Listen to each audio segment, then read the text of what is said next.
আলহামদুলিল্লাহি কাফা ওয়া সালামুন আলা ইবাদিহিল্লাযীনা ইসতাফা আম্মা বা'দ। আল্লাহ পাক রব্বুল আলামিনের দরবারে লাখো কোটি শুকরিয়া যে আল্লাহ পাক রব্বুল আলামিন দয়া করে মায়া করে আমাদের উপর ইহসান করে তার দ্বীনের কাজের জন্য,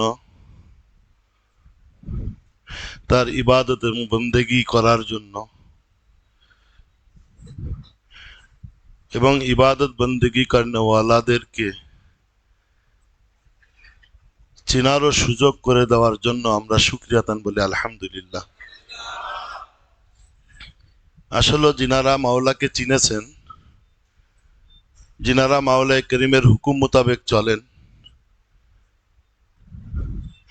যিনারা নিজের জীবনটাকে নবী করিম সাল্লাল্লাহু আলাইহি ওয়াসাল্লামের রেখে যাওয়ার যেই জীবন বিধান, যেটাকে সুন্নত বলে, সেই মোতাবেক পরিচালনা করেন, নবী করিম সাল্লাল্লাহু আলাইহি ওয়াসাল্লাম থেকে সাহাবায়ে কেরাম শিখে যেভাবে চলেছেন সেইভাবে তারা নিজেদের ব্যক্তি জীবন, পারিবারিক জীবন, ব্যবসায়ী জীবন, সামাজিক জীবন সবকিছু পরিচালনা করেন। এরকম মানুষের সোহবাতে আসা বা এমন মানুষের মজমাতে আসা, তাদের থেকে সেইভাবে দ্বীন শিখা, এটা আল্লাহ তাআলা যে আমাদেরকে অনুগ্রহ দয়া করে এটা আমাদের আসার তৌফিক দান করেছেন, এটা অনেক বড় নিয়ামত। এটা আমি আপনি হয়তো এই নিয়ামতের কদর বুঝতেছি না, হয়তো আমরা এখানে সবকিছু সহজে পাইতেছি, চিন্তা করতেছি আলহামদুলিল্লাহ আমাদের যশোর শহরে এরকম বুজুর্গানে দিনের মজলিস অনেক হইতেছে। যদি মনে করি যে আজকের এইটাই আসবো না, কালকে আরেকটাই যাওয়ার সুযোগ আছে, পরশু আরেকটাই যাওয়ার সুযোগ আছে, এই সপ্তাহে আসবো না, এখানে পরের সপ্তাহে আরেক জায়গায় সুযোগ আছে, যার কারণে আমরা হয়তো মনে করতেছি এটা মানে একটা সহজ বিষয়, এটা একটা কি সহজ বিষয়। কিন্তু আমরা যদি একটু চিন্তা করে 100 বছর আগে চলে যাই, তখন কি এটা সহজ বিষয় ছিল? পুরো একটা ইউনিয়নে একটা কোরআন শরীফ পাওয়া যেত? হ্যাঁ, যশোর শহরে তখন সূরা তারাবি খতম তারাবি হতো 10টা মসজিদে। পুরো যশোর খুঁজে তখন হাফেজ পাওয়া গেছে একজন ইসালিতে। সেই ইসালির থেকে উনি এসে তারাবি পড়াতেন। তো যশোরের মতো একটা জেলা, পরিশুদ্ধ জেলা, ব্রিটিশের প্রথম জেলা, সেই জেলাতে সেই সময় দেখা যেত একটা মসজিদে কি হয়েছে, খতম তারাবি হয়েছে। তখন খতম তারাবির কদর, এটা একটা শুনলে মানুষ যে অমক খতম তারাবি পড়ে, বা গত রমজানে অমক খতম তারাবি পড়ছে, তখন মানুষের কাছে এটা অনেক বড় মনে হয়েছে। কথা বলেননি? এক এলাকাতে, এই বাংলা এলাকায়, কলকাতার আশপাশে হবে হয়তো, সেটা বসিরহাট হোক, এর তো এক এলাকাতে একজন লোক এন্তেকাল করছে। তা মারা যাওয়ার পরে তার জানাজা পড়ানোর লোক খুঁজে পাইতেছে না,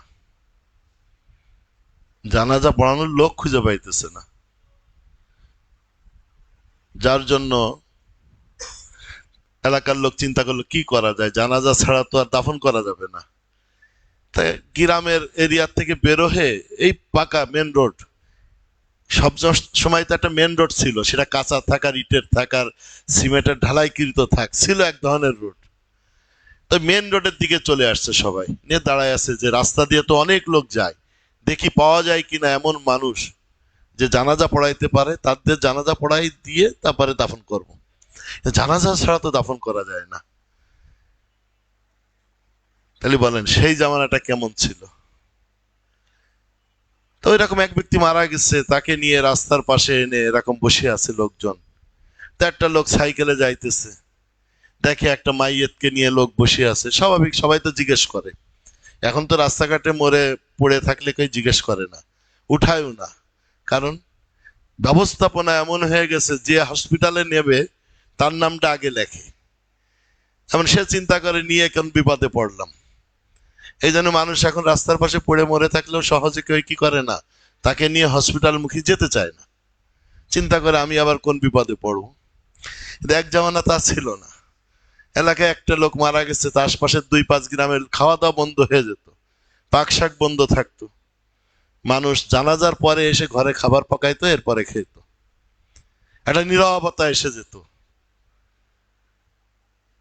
তো যাই হোক, ওই লোক যাইতেছে, দেখে একজন মাইয়েতকে নিয়ে কিছু লোক বসে আছে। তা জিজ্ঞাসা করতেছে, কি হয়েছে তোমাদের? বলছে যে আমাদের জানাজা পড়ার লোক পাইতেছি না, যার কারণে দাফন করতে পারতেছি না। তো ওই লোকটা বলছে, আমি ঠিক আছে তোমাদের জানাজা পড়াই দিচ্ছি। উনি কিছুটা জানতেন। তো উনি জানাজা পড়ায় চিন্তা করলো যে যে জায়গায় লোক জানাজায় পড়াইতে জানে না, তারা দাফন কাফন কিভাবে করে। তা যখন জানাজা পড়াই দিলাম, দাফনও শরিক হই। যাই ওই ব্যক্তি দাফন করে যখন আবার অফিসমুখী হয়েছে, তখন ব্রিটিশ শাসন গেটের কাছে গেছে, আইডি পকেটে হাত দিয়ে তাকে বুক পকেটে সে ওনার চাকরির যে কার্ড ওইটা নাই। এখন অফিসে ঢুকতে তো দেবে না গেটের থেকে। তখন চিন্তা করলো কার্ডটা কোথা পড়লো, কি ব্যাপার কি। তার জেহেনে আসলো যে আমি যখন মাইয়াতকে কবরে শোয়াইছিলাম, বুক পকেটে ছিল, হয়তো বুক নিচু হওয়ার কারণে কবরে পড়েও যেতে পারে। কিন্তু কবর থেকে কার্ডটাকে আবার মাটি উঠায় বের করা, এটাও একটা কঠিন বিষয়। তারপরও চিন্তা করলো যে আমি তো জানাজা পড়াইছি, দাফনে শরিক ছিলাম, হয়তো গার্জিয়ানরা রাজি হইতেও পারে। ঘুরে ফিরে তার দিলটা ওই দিকে যাইতেছে যে আমার চাকরির পরিচয়পত্র কার্ডটি ওই কবরেই পড়ছে। যাই হোক, সে বাড়িতে আসছে, ওই মাইয়াতের বাড়িতে, বলছে এই ঘটনায়। তো তারা বলছে আপনি জানাজা পড়াইছেন, আপনি দাফন করছেন, নেন আপনার উপকার হলে। একটা কুদাল দিছে, উনি মাটি সরাইছে। যখন মাটি সরায় পাটির কাছে আসছে, তখন দেখে কবরের ভিতর থেকে সুগন্ধি বের হইতেছে। যখন পাটি উঠাইছে, তখন সুগন্ধির তীব্রতা আরো বেশি। এরপর আস্তে আস্তে যখন বাঁশ উঠাইতেছে, নজর পড়ছে, দেখে ওই মাইয়ের সুন্দর জান্নাতি ফুল দিয়ে সাজানো, আর ওনার ওই আইডি কার্ডের ওই পরিচয়পত্রটি তার সিনা বরাবর পড়ে আছে। তখন উনি ওই কার্ডটা তুলে নিলেন, আবার বাঁশ দিয়ে, পাটি দিয়ে, মাটি দিয়ে সুন্দর করে কবরটা শেষ করলেন। তখন ওই লোকের ভিতরে একটা প্রশ্ন জাগলো যে যার জানাজা পড়ানো লোক যে এলাকাতে নেই, আবার এত আল্লাহর খাস বান্দা, সে জান্নাতের ফুল দিয়ে কবরটা সাজানো, বিষয়টা কি? আবার ওই বাড়িতে কুদাল রাখতে গেলেন, আবার যায়, এবার ওই বাড়ি আওয়াজ দিচ্ছে, ছোট মেয়ে বের হয়ে আসছে, বলছে কি বলো তো, তোমার আব্বু বিশেষ কোনো আমল করতো যা তোমাদের নজরে আছে? তখন বলছে আমার আব্বু একটা বিষয় আমরা দেখছি, সেটা হলো আমাদের বাড়িতে একটা কোরআন শরীফ আছে। তা আমার আব্বা ওই কোরআনটা শিখে নাকি বলে না, সুতো দিয়ে বানায় ওতে জিনিস রাখতো আগে, ওতে গিলাপ দিয়ে সুন্দর করে রেখে দিয়েছে। প্রত্যেক দিন ফজরের নামাজের পরে ওই কোরআন শরীফটা নিয়ে উনি কিছু সময় বুকে জড়ায় রাখতেন, কিছু সময় চোখে ধরে রাখতেন, এরপরে ওইটা খুলতেন।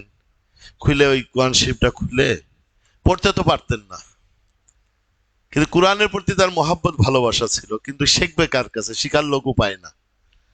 তাই কোরআন শরীফের পৃষ্ঠা খুলে লাইনের উপর আঙ্গুল দিয়ে বলতেন যে আল্লাহ তুমি এখানে যা বলেছো সব সত্য, এখানে যা বলেছো সব। তো এইভাবে সে কি করতেন, তার মহব্বতটাকে, কোরআনের মহব্বতটাকে সে প্রকাশ করতেন। কিন্তু শিখার জায়গা পায়নি, শিখার জায়গা পায়নি। এইভাবে যখন এক পৃষ্ঠা শেষ হতো, আরেক পৃষ্ঠা আঙ্গুল দিতেন, লাইনে লাইনে আঙ্গুল দিয়ে দিয়ে আবার ওই পৃষ্ঠা শেষ করতেন। এইভাবে সে 20-25 পৃষ্ঠা করে আবার সুন্দর করে গুছায় রেখে দিতেন। তো দেখেন, কোরআন শরীফ সে পড়তে পারে নাই, শিখতেও পারে নাই, কিন্তু কোরআন শরীফের সাথে মহাব্বত প্রকাশ করেছে। পড়তে পারে নাই, শিখতে পারে নাই, শিখার লোক ছিল না তাই শিখতে পারে নাই, যার কারণে পড়তে পারে নাই। এই পরিবেশের কারণে আল্লাহ তাআলা তার কবরকে ইজ্জতের কবর বানাই দিচ্ছে, জান্নাতের একটা নমুনা বানাই দিচ্ছে। এখন ভাই দোস্ত বুজুর্গ, আমাদের কি সেই পরিবেশে জন্ম? আমাদের হায়াতটা কি সেই পরিবেশে? বলেন। এখন যদি কোরআন শিখাও না হয়, পড়াও না হয়, কোরআনের সাথে যদি মহাব্বত তৈরি না করি, আমি আমার জিন্দেগিটাকে কোরআনের সাথে মিলাইতে না পারি, তাইলে কি আমাদের কবর জান্নাতের ফুল দিয়ে সাজাবে? বলেন, জান্নাতের সাথে সম্পর্ক হবে? হবে না। এই জন্য ভাই দোস্ত বুজুর্গ, আমরা এমন একটা জামানে আল্লাহ তাআলা পাঠিয়েছেন যে দিন শিখার জন্য এখন আর কোনো কষ্টেরও সুযোগ নেই।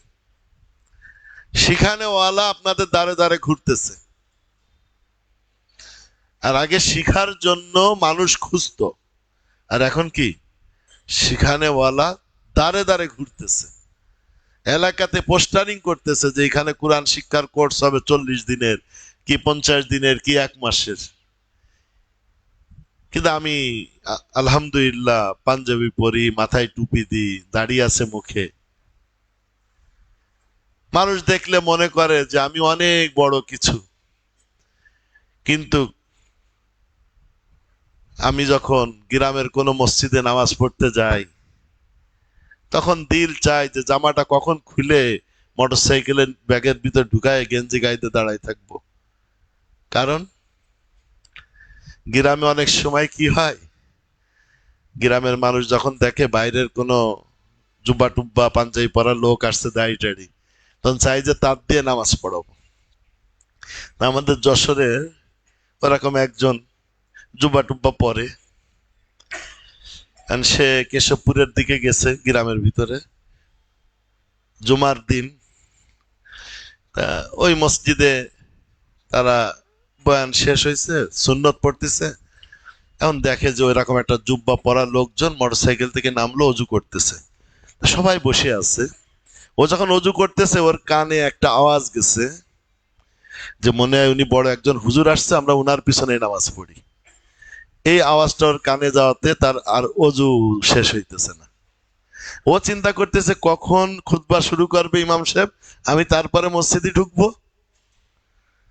আর মুসল্লিদের অপেক্ষা আছে উনি কখন অজু করে আসবে, ওনার পিছনে নামাজ পড়বো। সে চিন্তা করতে, আমি তো আমার সূরা ফাতিহাটাও মুখস্থ নেই, আমার তো সূরা ফাতিহাটাও মুখস্থ নেই। হয়তো একটা পরিবেশের কারণে আমার শরীরে এই সুন্নতি পোশাক উঠছে, আমার যে কোনো ভাবে আল্লাহ তাআলা কবুল কাছে দাঁড়ি। তা দেখেন, কিন্তু আমরা যারা এই পরিবেশে বসে আছি, আপনারা বলেন কি আছেন যাকে ইমামতি দেওয়া যায় না, চেহারাতে, পোশাকে, সবকিছুতে। কিন্তু আমরা এক এক জায়গায় যে পিছাই যাইতেছি। সেটা হলো যেটা শিখার সেটা নিয়ে আমাদের চিন্তা নেই, কিন্তু যেটা পড়ার সেটা আমরা খুব সুন্দর সহজে গ্রহণ করি। যেটা কি পড়ার, টুপি পরতে হয়, পাগড়ি পরতে হয়, পোশাক পরতে হয়, এটা কিন্তু আমি বানাইনি, এটা দর্জি বানিয়ে দিয়েছে। আর যেই যোগ্যতাটা আমাকে শিখার মাধ্যমেই অর্জন করতে হবে, সেটা থেকে আমরা উদাসীন। ভাই দোস্ত বুজুর্গ, আমি যখন ছাত্র ছিলাম, রাস্তাতে যাইতাম আসতাম, তো দেখা যায় না যে অনেক কলা গাছ আছে, বড় বড় কলার কান ধরে রয়েছে। তা আমি মনে মনে চিন্তা করলাম যে আমাদের বাড়ির সামনে ফাঁকা অনেক জায়গা আছে, আমিও 100 কলা গাছ লাগাই দিব। তা এক একটা কান যদি 100 টাকা করে বিক্রি হয়, তো 10,000 টাকা। তখন তো 10,000 টাকা মানে একটা বিশাল ব্যাপার। আমি ওই চিন্তা করে এসে আমার আম্মারে বলতেছে আমি ওই সামনের জায়গায় কলা গাছ লাগাবো। তা আমার মা হেসে দিলেন। তা আমার বুঝে আসলো না যে হাসার কি আছে এটা। তা আমি এখন কলা গাছ লাগাবো, একজনকে জিজ্ঞেস করতে যে কলা গাছ পাওয়া যায় কোথায়, তা বললো যে অমুক জায়গায় পাওয়া যায়। তা আমি চলে গেলাম কিনতে। এরপরে আসলাম দুই একজনটা নিয়ে, সুন্দর করে কলা গাছ লাগাই দিয়ে আবার ঢাকা মাদ্রাসা ক্লাস শুরু হয়েছে, চলে গেলাম ঢাকায়।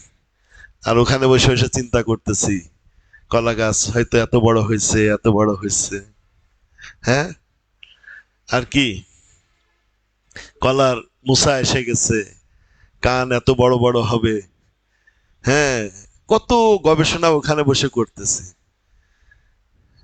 যাই হোক, যখন সময় হয়েছে বাড়িতে আসছি, এসে দেখছি যে আমার কলা গাছগুলো রাস্তাঘাট দিয়ে চলতে যে কলা গাছ দেখছি তার সাথে কোনো মিল নেই। কোনো কি নেই, মিল নাই। আর যে কানগুলো দুই একটা গাছে আসছে, মানে সেটা দেখলে মনে হবে যে এই জমিনের উপরে দুর্ভিক্ষর ইতিহাস সময় তো আপনারা জানেন, কোন দুর্ভিক্ষ বয়ে গেছে। কথা বলেননি? তার মানে কলা গাছ লাগানো যায়, কিন্তু তার তো কিছু নিয়ম পদ্ধতি আছে। খালি জমিনে পুঁতে দিলেই তো কলা গাছের মতো হবে না, আর কলার কানও সেরকম হবে না যদি তার নিয়মের ভিতরে না হয়। কথা বুঝে আসছে? তা আল্লাহ পাক রব্বুল আলামিন হায়াত নামক একটা জমিন আমাদেরকে দান করছে। এই জমিনে আল্লাহ তাআলা বলতেছে, তুমি এই হায়াত নামক জমিনটাকে, এখান থেকে তোমার ফল মূল উৎপাদনের আমি সুযোগ করে দিলাম। তুমি এই হায়াতের উপরে চাষ করে তুমি তোমার আখেরাতের পুঁজি কামাও। এখন এই একটা হায়াত জমিন, আমরা হিসাব করি যে এবার বিঘাতে 25 মণ ধান হয়েছে, যে 1 বিঘে লাগাইছে সে 25 মণ পা, আলহামদুলিল্লাহ। যে 10 মণ লাগাইছে, 10 বিঘা লাগাইছে, সে 250 মণ ধান পাইছে, এটা সহজ হিসাব। কিন্তু যদি কেউ 1 বিঘা লাগায় যদি 1 মণ চিটা পায়, আর মোটেই যদি ধান না পায়, তাহলে কি ওটা চাষ হলো? কাল হাসরের ময়দানে অনেকে দেখা যাবে 20 বিঘা, 30 বিঘা, 40, 50, 60 বিঘা হায়াতের সাথে মিলায়ে যদি সে চাষ করে যায়, ও পাশে যায় যদি সে তার ফসলকে ঘরে তুলতে না পারে, হ্যাঁ, যদি ওই চিটা আমল নিয়ে যায় উপস্থিত হয়, ও দিয়ে চাউল তৈরি হবে? বলেন, ও হাজার আপনি সিদ্ধ করেন, হাজার মেশিন নিয়ে ওটাকে আপনি চাল বানানোর চেষ্টা করেন, চাল আসবে? তো একজন কৃষক যেমন জমিনের উপরে চাষ করে, সে যেমন ধান অর্জন করে, সবজি লাগায় যেমন কৃষক সবজি অর্জন করে, গম চাষ করে যেমন গম অর্জন করে, আল্লাহ তাআলা হায়াত নামক এই জমিনের উপরে আমাকে অনেক ধরনের ফসল উৎপাদনের সুযোগ দিয়েছে। যেমন 5 ওয়াক্ত নামাজ দিয়েছে, যেমন হজ নামক একটা আমল দিয়েছে, জাকাত নামক আমল দিয়েছে, কিছু ফরজ আমল দিয়েছে, কিছু ওয়াজিব আমল দিয়েছে, কিছু সুন্নাত আমল দিয়েছে, আবার কিছু কাজ থেকে নিষেধ করেছে। তার ভিতরে অনেক কাজ হারাম আছে, অনেক কাজ মাকরুহে তাহরিমি আছে, অনেক কাজ মাকরুহে তানজিহি আছে। অনেক মুসলমান আছে যে এই শব্দগুলোর সাথেও পরিচয় নেই, এই শব্দগুলোকেও জানে না। অনেক অশিক্ষিত মানুষ আছে, খালি তার সামনে নিয়ে আপনি জমিনের দলিল দিয়ে দেন, ও এক নজরে বলে দেবে যে কোথায় কি আছে। বলেন, আছে না? বলেন। কিন্তু দেখেন, আল্লাহ তাআলা দিনটাকে তো ওর থেকে বেশি সহজ করছিল। যে পড়াশোনা জানে তার জন্য যেমন দিন শিখা সহজ, যে পড়াশোনা জানে না তার জন্য দিনের উপরে চলা অত সহজ। কিন্তু আমরা সেই দিন শিখতে চাই না। এই জন্য এই মজমাগুলো, এই যে ইসলাহি মজলিসগুলো হলো এরকম, যে এখানে হায়াতের যে জমিন আছে, এই জমিনে যারা ভালো কৃষক, সেই কৃষকদের সহবাতে এসে হায়াতের জিন্দেগির উপরে কিভাবে চাষ করে আমি আমার আখেরাতের ফসল কামাই করে আল্লাহর সামনে উপস্থিত হতে পারি, এর জন্য হলো এই ইসলাহি মজলিস। আমাদের যিনি হযরত ইব্রাহিম আফ্রিকি সাহেব দামাত বরকাতুহুম, উনি গত রোজার আগের রোজা এখানে ছিলেন। যারা উনার সাথে এখানে থাকার সুযোগ হয়েছে, বিশেষ করে অনেকে শেষ 10 দিন ছিলেন, তো উনি তো একটা পর্দার ভিতরে থাকতেন, এজন্য অনেক কিছু হয়তো আপনারা দেখার সুযোগ পাননি। কিন্তু উনি ওই পর্দার ভিতরে বসে কি করতেন, বিষয়টা তাই না? এইটা যদি আমি আপনি জানতে চেতাম তাহলে বুঝে আসতো। আমি আমার যতটুকু ওনার সৌবাতে, ওনার সান্নিধ্যে, ওনার সামনে বসার সুযোগ হয়েছে, আমি দেখছি যে উনি একটা সময় নষ্ট করা আল্লাহর স্মরণ থেকে বা কোনো আমল থেকে, এটা উনি বোঝে না, এটা উনি বোঝেই না। হয় তেলাওয়াতে আছে, না হয় জিকিরে আছে, না হলে কারোর সাথে দিনই কথা বলতেছেন, কারোর সমস্যার কথা শুনতেছেন, না হলে নামাজে আছেন, না হলে তেলাওয়াতে আছেন, না হলে জিকিরে আছেন। কোনো একটা সময় উনি দুনিয়াবি সময়ের অপচয় বা সময়টা আমার নষ্ট হয়ে যাবে কিন্তু কথাটা অপরজনীয়, এই কথা উনি বলতেন না, একদম বলতেন না। উনি মাঝে মাঝে হাসি মজাকের কথা বলেন, সেই হাসি মজাকের কথার ভিতরেও নসিহত আছে। একটা হাসি মজাকের কথার মাধ্যম দিয়ে আপনার পুরো জিন্দেগি চেঞ্জ হয়ে যেতে পারে। উনি এইরকম এরকম কিছু কথা বলে হাসেন। তো উনি এই যে একটা জিন্দেগি উনার জীবনে তৈরি করছেন, যে উনারা অনেক ভাই, উনার বড় ভাই হুসাইন আহমদ মাদানী রহমতুল্লাহ আলাইয়ের খলিফা ছিলেন। তাহলে কত বড় বোঝেন, যে উনি সাউথ আফ্রিকার থেকে ভারতবর্ষে এসে উনার সান্নিধ্যে থেকে, এরপরে উনার 3 ভাই ফিদায় মিল্লাত রহমতুল্লাহ আলাইয়ের খলিফা, আর 3 ভাই শেখ জাকারি রহমতুল্লাহ আলাইয়ের খলিফা, আবার উনারা মুফতি মাহমুদ গঙ্গোহী রহমতুল্লাহ আলাইয়ের খলিফা। সবার ভিতরে সবচেয়ে ছোট হলো আমাদের এই হযরত ইব্রাহিম আফ্রিকি দামাত বরকাতুহু, সবার ছোট। তা উনি আমলের লাইনে এমন একটা জায়গায় পৌঁছাইছেন, সেটা বোঝার জন্য একটা সহজ ঘটনা আপনাদের জন্য যথেষ্ট। যে উনার একজন ভাই আছেন যিনি এখানেও পুরো মাস ছিলেন, এবার বগুড়াতে ছিলেন, হযরত মাওলানা মুসা সাহেব, উনি বড় ভাই, উনার বড়, উনিও শেখ জাকারিয়া রহমতুল্লাহ খলিফা, উনি মুফতি মাহমুদ গঙ্গোহী রহমতুল্লাহ আলাইহির খলিফা।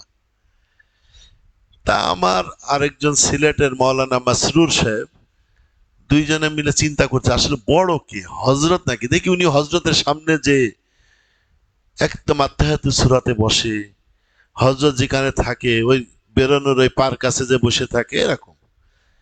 তো বাইরে একটা সুযোগ পাওয়া গেছে, তা জিজ্ঞেস করা হচ্ছে যে আপনি বড় না হযরত বড়? তা উনি তখন ওই মাওলানা মাসরুরকে বলতেছে যে তোমার কি মনে হয়? তা মাওলানা মাসরুর বলতেছে আমার মনে হয় আপনি ছোট, হযরত বড়।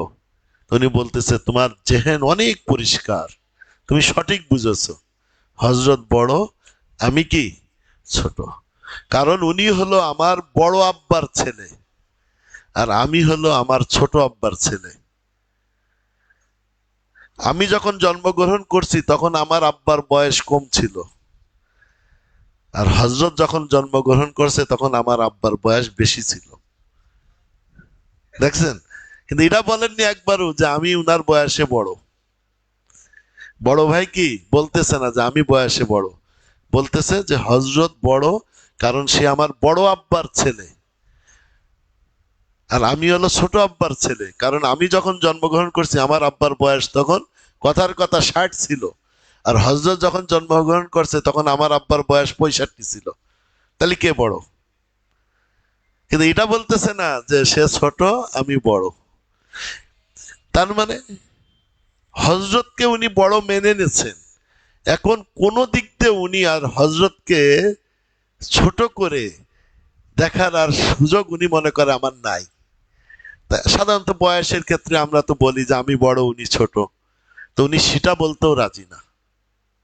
তার জন্য উনি ওইরকম ঘুরায় আমাদেরকে বুঝাইতেছে যে উনি হলো আমার বড়, উনি আমার বড় বাবার ছেলে, আমি ছোট বাবার ছেলে। আমি যখন জন্মগ্রহণ করছি তখন আমার আব্বার বয়স কম ছিল, আর উনি যখন জন্মগ্রহণ করছেন আমার আব্বার বয়স বেশি ছিল। এলো বড় ছোট বুঝাচ্ছে। তা আমরা এমন একজন বুজুর্গর নেজবাতে এখানে উপস্থিত হই, আমরা যদি ওনার এই জিন্দেগি, আমাদের যিনারা মুরব্বীরা আসেন, যিনারা ওনার সাথে সম্পর্ক রাখেন, আজকে আমাদের মাঝে আসছেন শাইখুল হাদিস আল্লামা আব্দুল কুদ্দুস সাহেব দামাত বরকাতুহু। অনেক বড় বুজুর্গ মানুষ। ওনার বড় ভাই আল্লামা নূর সাইন রহমতুল্লাহ আলাই বাংলাদেশের বিখ্যাত মুখলেস বুজুর্গ ছিলেন।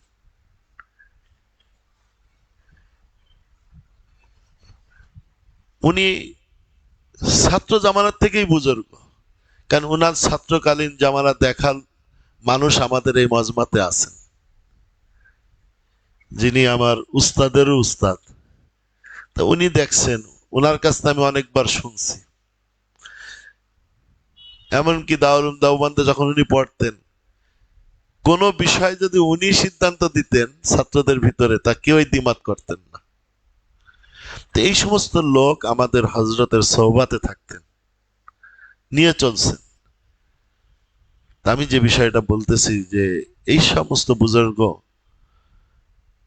তাদের এই সোহবাতে এসে নিজের হায়াতের যে জমিন আছে সেটা আমি যদি 1 বিঘা পায়ে থাকি, 1 বিঘা হিসেবে যদি আমার ঘরে যদি সেই 25 মনের ফসল যদি না ঢুকে, তাহলে আমি ভালো কৃষক না, এটা সবাই বোঝে। এবং ওই ক্ষেত দেখে মানুষ বলে যে এর ধানটা ভালো হয়নি। কথা বুঝছেন?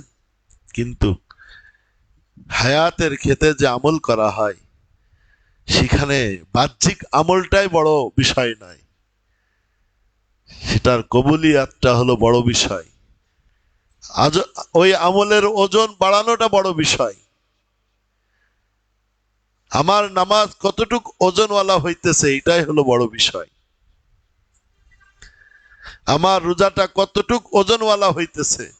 সবাই তো সেই সেহরির সময় খায়, ইফতারের সময় ইফতার করে, কিন্তু সবার রোজা তো রোজার মতো হয় না। কারণ রোজার এই সময়ের ভিতরে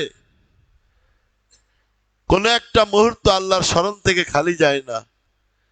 আর অনেকের এই রোজার টাইমটা সেই সেহরি থেকে নিয়ে ইফতার পর্যন্ত দেখা যাবে যে একবারও জিকির করারও সুযোগ পায়নি। হয়তো রোজা রাখছে কিন্তু নামাজও পড়ে না, আছে না? তো এই 2 রোজা কি এক হবে? কখনো এক হবে না। এই জন্য আমাদের আমল কিভাবে ওজনওয়ালা হয়ে যায়, আমাদের প্রতিটা দিনই কাজ কিভাবে নবীওয়ালা, কিভাবে সাহাবাদের জিন্দেগি আমল আমলের যে নমুনা, সেই নমুনার মতো আমাদের কি হয়ে যায়, আমলগুলো হয়ে যায়। এর জন্যই এই মজলিসগুলোতে আসা। এখানে যে সমস্ত বুজুর্গানে দিনরা আসেন, যেনারা কথা বলেন, ওনারা এই সমস্ত বড় বড় বুজুর্গ যারা আল্লাহকে চিনেছে, যাদের ভিতরে আল্লাহর ভয় এমন ভাবে জায়গা করে নেছে, যারা নিজের জীবনটাকে সব সময় গুনাহ থেকে দূরে রাখে, আর প্রতিটা দিনের কাজের ভিতরে করার একটা আগ্রহ, আর সামান্য ভালো কাজ ছুটে যাওয়ায় শুধু হতাশা আর আফসোস, আফসোস আর আফসোস, এইরকম একটা দিল ইনাদের তৈরি হয়ে গেছে। আমাদের এক বুজুর্গ বলতেছেন যে আল্লাহ আমার কিছু মেয়ে দেশে, তা মেয়েগুলো আলেমদের সাথেই বিয়ে দিছি, কিন্তু ওই আলেমগুলোর যারা বাবা এক একজন এক এক ধরনের, একজন হলো ব্যবসায়ী, একজন হলো অ্যাডভোকেট রাজনীতিবিদ, একজন হলো কৃষক।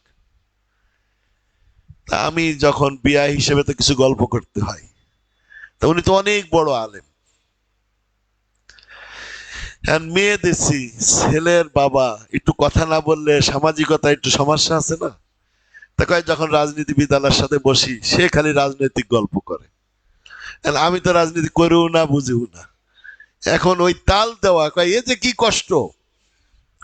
এবার যে আলেম আমার জামাই, তার বাবা কৃষক, তার সাথে বসলি ওই ধান চাল, হ্যাঁ কৃষি নিয়ে গল্প, তার মানে তার যেটা আছে সেইটা নিয়ে সে বুঝাইতে চায়। যিনি ব্যবসায়, তিনি ওই ব্যবসার বিষয়টা নিয়েই কথা বলতে চাই। না, বলা উদ্দেশ্য হলো এইটাই, যখন আমরা আল্লাহ আলাদের সামনে আসব, তখন আল্লাহ আলাদের জবান থেকে যে কথাগুলো আসে,